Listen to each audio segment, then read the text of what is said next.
On today's show, we talk about roots and shoots. Take a walk through Plymouth Town Hall and a closer look at Kingston. Visit a free library and the Pembroke Arts Festival, hear original poetry, and talk about upcoming events in our South Shore towns. We are glad you're here. Let's get started.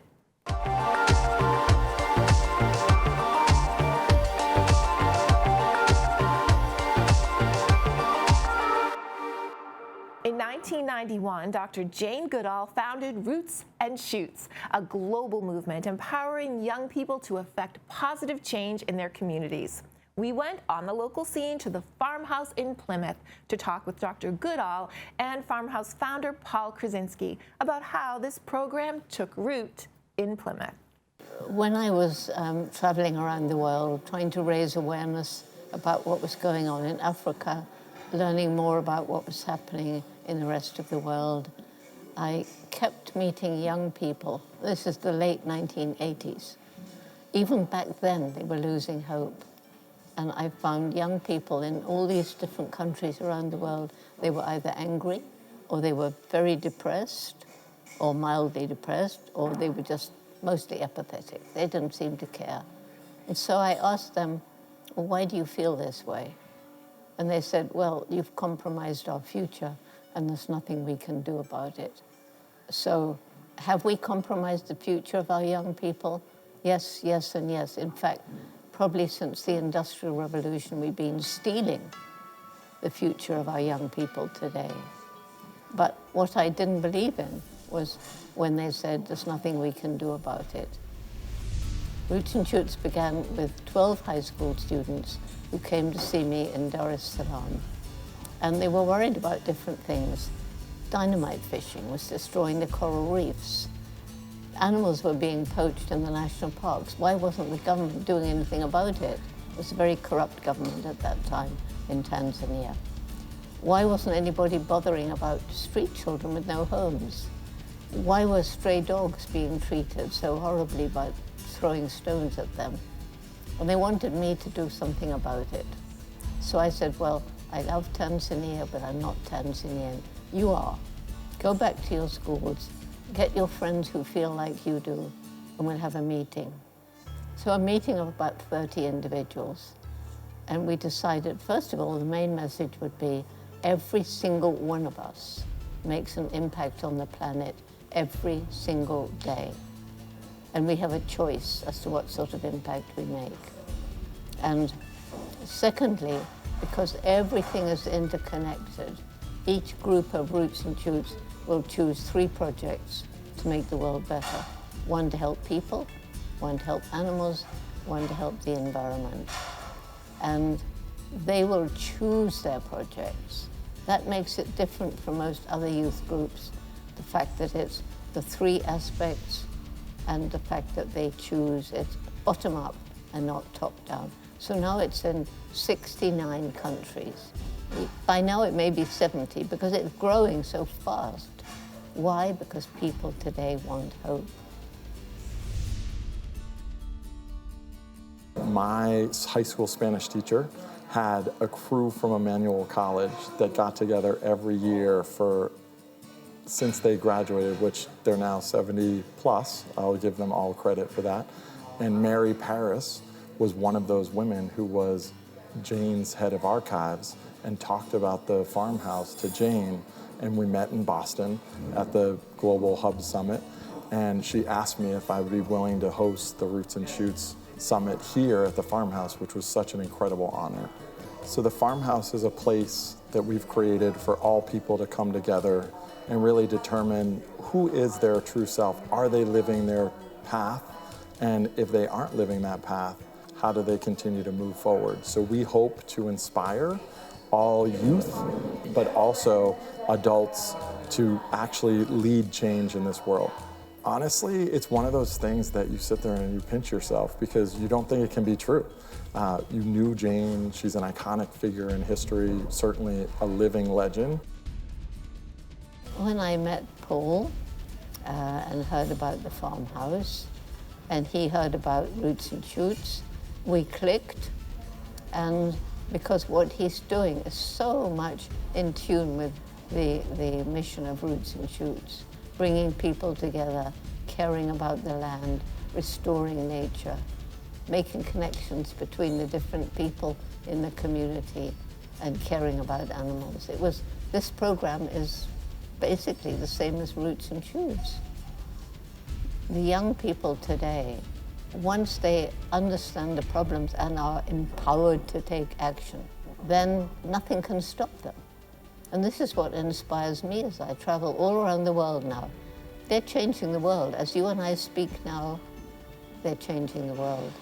The young people, when we bring them together from different countries and different cultures and different religions, they get to understand that much more important than the color of your skin, your culture, your religion, your language, your nationality, is the fact we're all human beings. We all laugh, we all cry, we all love, we are family.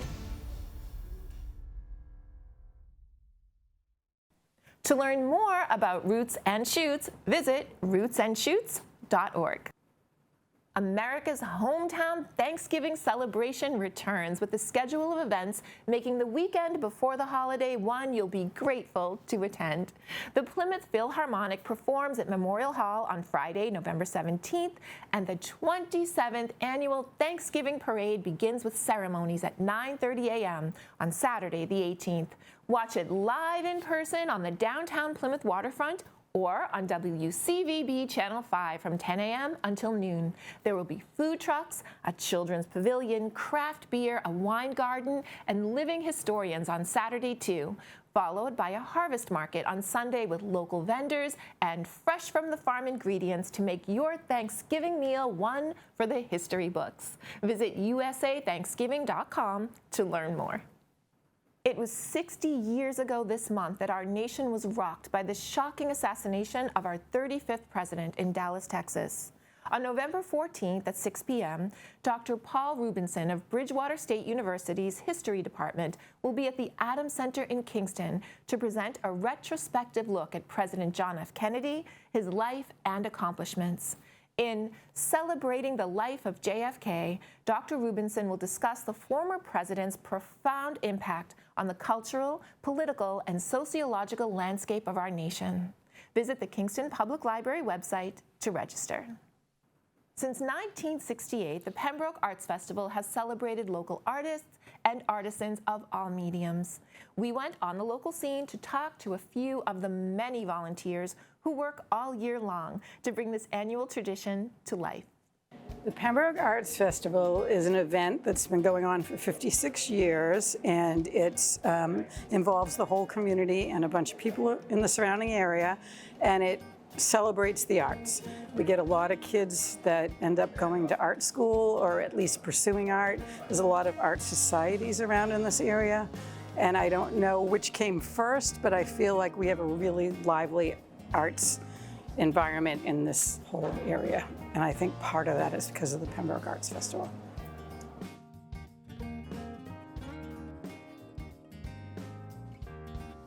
There are so many artists in this whole area, and they're enthusiastic about entering their artwork. We've really ramped up the young artists. They're enthusiastic, and we get a lot of them growing up and entering this.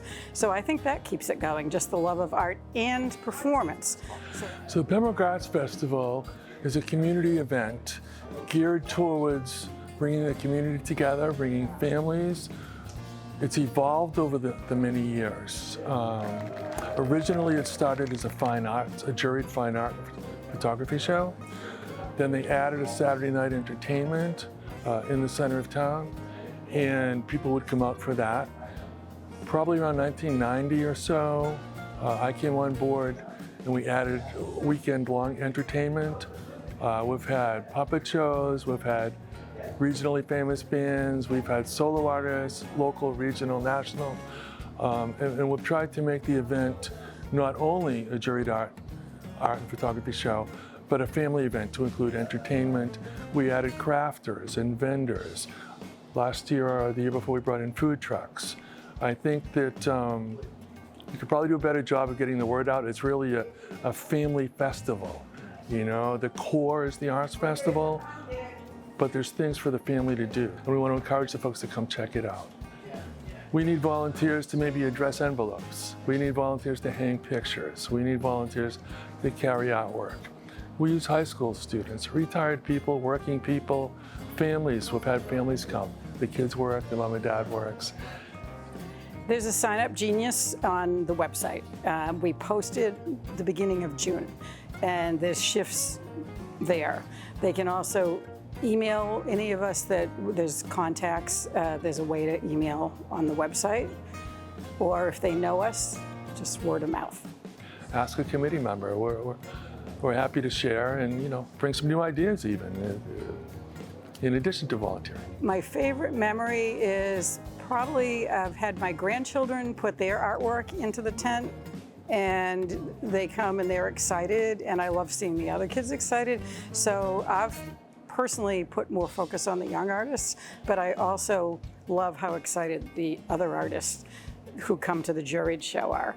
And many of them are professional artists, but many of them are people that have maybe never thought of themselves as professionals, and they start entering artwork and they get excited and they keep going with it.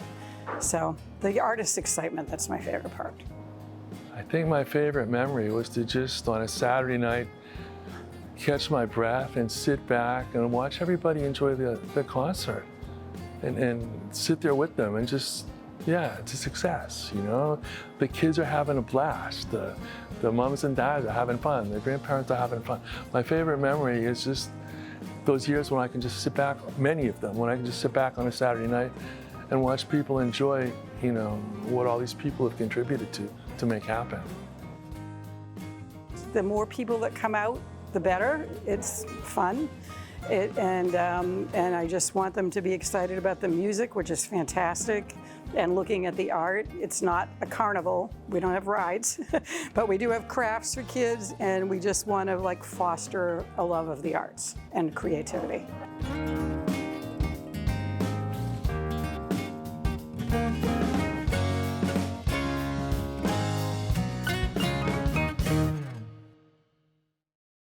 For more information about the Pembroke Arts Festival, visit pembrokeartsfestival.org. Ecologist and author Alex Brash is the great-great-grandson of Robert Armstrong, an American whaler of the mid-19th century. In his book, A Whaler at Twilight, Alex shares the true and harrowing account of his ancestors' whaling adventures, intertwined with thoroughly researched insight into the turbulence of this time period. On Sunday, November 10th, join the author at the Duxbury Free Library for the Sunday Arts and Culture Series Author Talk with Alex Brash, whose work in conservation and quantitative community ecology has contributed the informed perspective of this account of both whaling and redemption. This talk takes place in the Merry Room. Learn more about the author and register for the event by visiting the Duxbury Free Library website. Here's poet Betsy Hinchy in a reading of her original work. Our next reader is newish to Plymouth and to our Plymouth poetry scene, and I want you to give a warm welcome to Betsy Hinchy.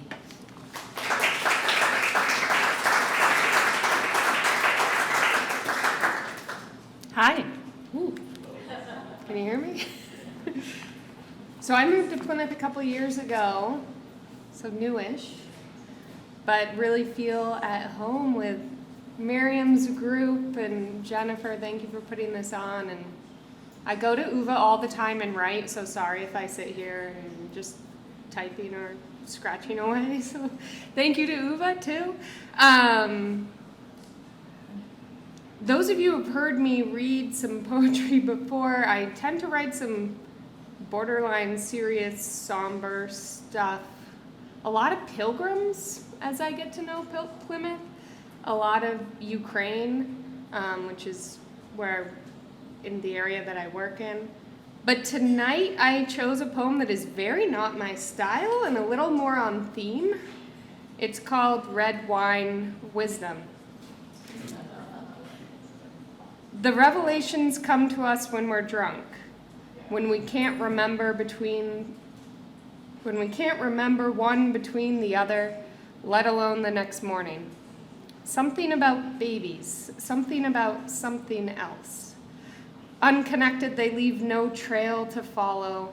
Random insights the universe blasted into our brains on the way back from the city, somewhere between Plimpton and Plymouth.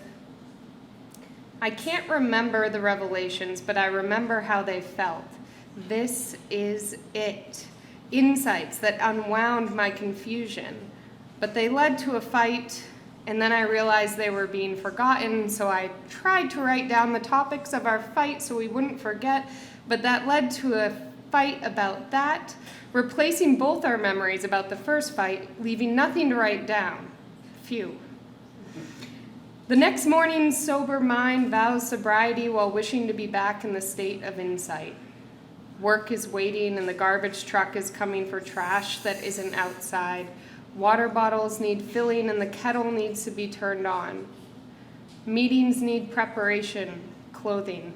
And sleep calls like the knowing mother of a toddler who knows she can't possibly know anything. Nothing is better than sleep under daylight. Soft pillows of inner eyelids, blankets of a slowing breath. I hope I don't dream at all. But no sleep now. Not until the day has deposited its waste on me and filled my brain with thorns that can only be removed by lying awake in bed, hungover from caffeine, sugar, and anxiety.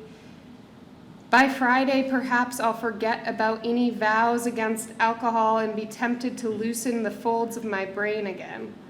Perhaps I'll drink wine as music vibrates new cracks and holes into my mind, waiting to be filled with new insights that I'll forget to write down and forget, and wake up questioning if it was ever worth knowing at all.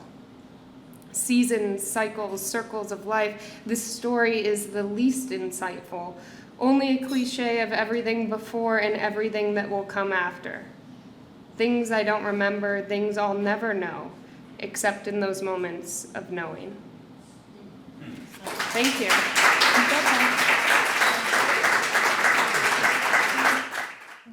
Plymouth Town Hall is more than a place to get a permit or pay a bill. This beautifully restored 1820 courthouse building houses many more services and opportunities for the residents of Plymouth. Here's a walkthrough of Plymouth Town Hall. Situated in the heart of the downtown, Plymouth's Town Hall has undergone a makeover and has become a central part of this historic neighborhood. Open to all citizens, the Town Hall is home to all the departments that make the town work to serve the residents. The Collector's Office, the Town Clerk, Veterans Services, as well as being the location where government meetings take place. Parking for those visiting Town Hall is available on Russell and South Russell Streets, as well as in the South Russell parking deck located next to Town Hall. Residents are welcome to come and perform business on-site, either by using the payment kiosk and drop boxes out front, or coming inside during business hours. If you're not sure of where to go, the welcome kiosks, located at the main and side entrances, can help direct you to the correct location. At the Collector's Office, located next to the main entrance, you can make your payments for a tax bill, water and sewer bill, and more. Across the hallway is the Great Hall, where residents can attend local government meetings. Heading down the hallway from the main entrance, you walk through the atrium, where the present connects to the past, heading into the 1820 courtroom. Here, not only do public meetings take place, but it's also where the civil ceremonies occur, at the discretion of the town clerk. The 1820 Courthouse Restoration Project, as part of the new Town Hall complex, was approved by town meeting in 2009, and the overall project is funded by the meals tax.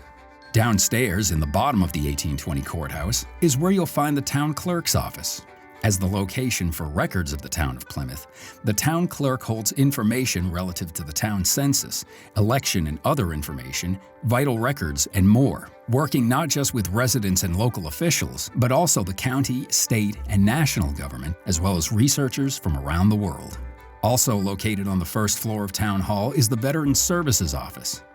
The local veterans agent is available to advise and assist resident veterans with federal and/or state benefits they're eligible for. And throughout all the hallways in Town Hall, you'll find art and displays created by local artists representing the history and interests of the town. Taking the elevator to the 4th floor, you'll find smaller meeting rooms, as well as the office of the town manager and select board. And at the end of the hallway is an outdoor patio, available to residents and visitors during the hours Town Hall is open. It's a quiet space for those who wish to take a break and take in the breathtaking view of downtown Plymouth. Whether you come to do business, attend a meeting, or just want to see a different view of Plymouth, all are welcome to visit Plymouth's Town Hall. Here's Julie Thompson with a closer look at the municipality of Kingston. Business expansion is an important subject in communities across the South Shore, as towns with small amount of commercial properties must rely more heavily on residential taxes, causing homeowners' bills to go up. And while it isn't the first thing that comes to mind when thinking about the issue, a town's capacity to treat wastewater plays a crucial role in determining how many new business properties can be built. But what happens to wastewater after it's been through the town's treatment plant? Since 1998, Kingston has sent its treated wastewater to a leaching field at the Indian Pond Country Club, where it's naturally filtered by the soil. But with the leaching field nearing the end of its expected lifespan, the town was faced with rising nitrogen levels in its ponds and rivers, and the possibility of a catastrophic failure of the water system if the field became oversaturated. At their recent town meeting, voters passed a $13 million project to install a new leaching field near the commuter rail station, with funding coming from a loan through the Department of Environmental Protection. You can learn more about this project and the effect it could have on expanding the town by checking out replays of the town meeting at pactv.org/video on demand, where you'll find all of our government coverage over the past month. Kingston's veteran population has always been a central part of the community, with almost 10% of the town's citizens having served in our nation's armed forces. The local scene will be joining Kingston as they pay tribute to our veterans by starting work on a memorial designed by Kingston's own Grady Consulting. Representative Kathy Lenatra and State Senator Susan Moran will be on hand along with nearly 100 veterans for the groundbreaking ceremony at the Town Hall on November 10th at 10:45 a.m., which you can watch live on our Kingston government channels or our streaming services.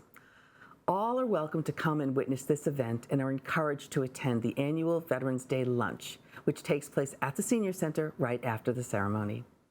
This has been a closer look at the municipality of Kingston. I'm Julie Thompson. Poet, teacher, and former English department head Roz Kubek is back at the Pembroke Public Library, inviting writers looking for motivation, feedback, or supportive writing fellowship to her November 15th workshop, Using Your Writer's Voice. The session will begin with a refresher in figurative language and some writing exercises. Bring your short work in progress to share and get input in a safe and welcoming environment. To provide an optimal experience, workshop size is limited. Visit the Pembroke Public Library website to register. The event runs from 6 to 7:30 p.m.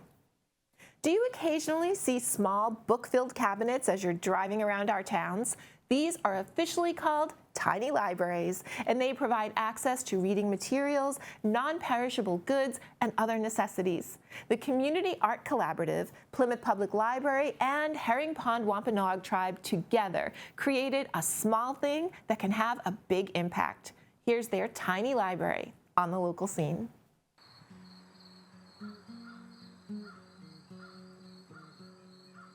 Jen and McLeana reached out when I was a brand new library director and brand new to Plymouth, and they asked what they could do for us. And I said I wanted to get involved with the Herring Pond Wampanoag Tribe. They got us together with Melissa, and we came up with this crazy idea to do a little free library at the Herring Pond Wampanoag Tribe. We love tiny libraries. They're just like amazing, fun, and awesome. So we incorporated, through the help of other artisans, the honeycomb and the art that was done by the tribe and also by the students, and put that into the tiny library. And, you know, we also then worked with the tribe, and the tribe really took ownership of it as we would want. And we thought it really aligned with what we do, as of course we love bees. And you know, what better way that the tribal youth really connected to those big honeycombs that they were able to put their art on And it really was wonderful. Not having enough Native books in libraries in schools for children. So we figured if we could have our own library on our property in books that talk about our culture, it will help our Native children and children that are local around Plymouth. We're trying to, amplify some of the Indigenous authors out there that aren't real well read, and share those with the community as a whole, right? Our non-Native neighbors and community may not be aware of some of these Indigenous authors or some of these, kids' books that they could share with their young people. And I think just overall, it helps us to, again, build morale, get that book in your hand, share stories. We love storytelling, especially in the winter. And it's a resource for people who are underserved and, may not have a good Wi-Fi signal. So they're able to go there and have a place to do so. Kelsey at the library said, well, I've got a Wi-Fi that we can house anywhere. Why not start there? Part of bringing the library means bringing the Wi-Fi, bringing the seed library. It's not just about the book portion of it. So it was great to be able to bring kind of all aspects of the library. So, we're all at a time where we're all talking about digital equity and, people struggling for connectivity, especially during COVID when all of your kids are at home trying to learn. And some people aren't fortunate enough to be able to afford a nice fancy Wi-Fi signal. So the idea was to help the community in some way. Not only are we going to share our free library with you and you can get some seeds so you can grow your own food this spring and think of us, but you can also go grab some canned goods if you're hungry, or go get a book, or if you need to you're a young person and you need to go and write a paper, you can go park in our parking lot and write your paper, or you just get within distance of that signal and you can use it. So that was really the hope. And we have seen a couple of, I was really thrilled to see somebody. I wish I remembered the woman. I'd love to go hug her and say, I saw you. She posted a picture. Finally made it to the tiny library. And she was so excited. And, she was just, one of the folks locally that wanted to check it out. And I hope she got some good books. By offering these resources literally in your own backyard, it helps to mitigate transportation, bad weather. If you don't have a driver's license or a vehicle yet, you can walk up to this public library, open up the door, and find resources waiting there for you. It's really about being able to provide, and give back and have a place where somebody could go, on their own and not necessarily need to ask for help, but the help and the support is there. And that is an important part of community and giving, an important part of what the tribe has been doing for their own people and the community around them. I don't think I've done a presentation where I don't start off and say a bedrock principle of Indigenous societies is to have good relations with our neighbors. So part of that work and part of what we do is to kind of end the silence and get out and meet our neighbors more.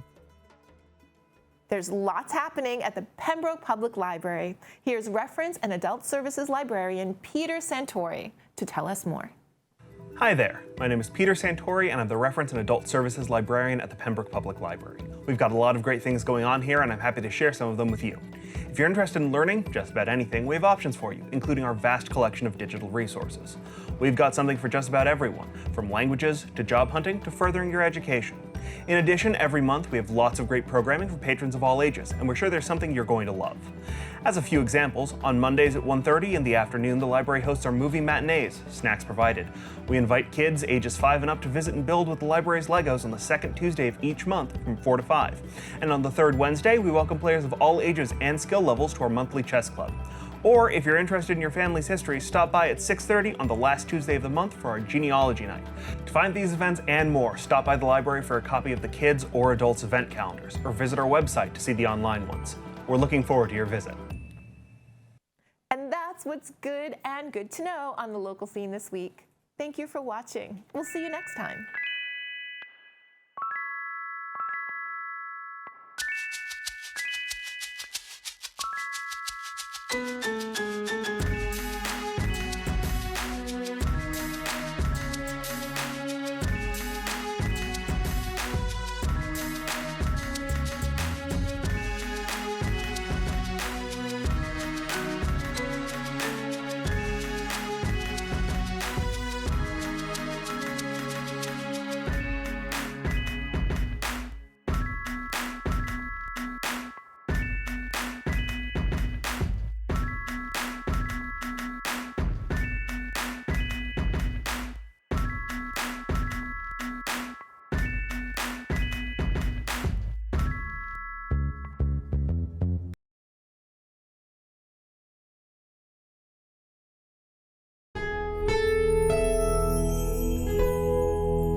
Thank you for watching. We are grateful for your attention. If you like what you saw, please like and subscribe to The Local Scene here and share everywhere. Thank you, friends.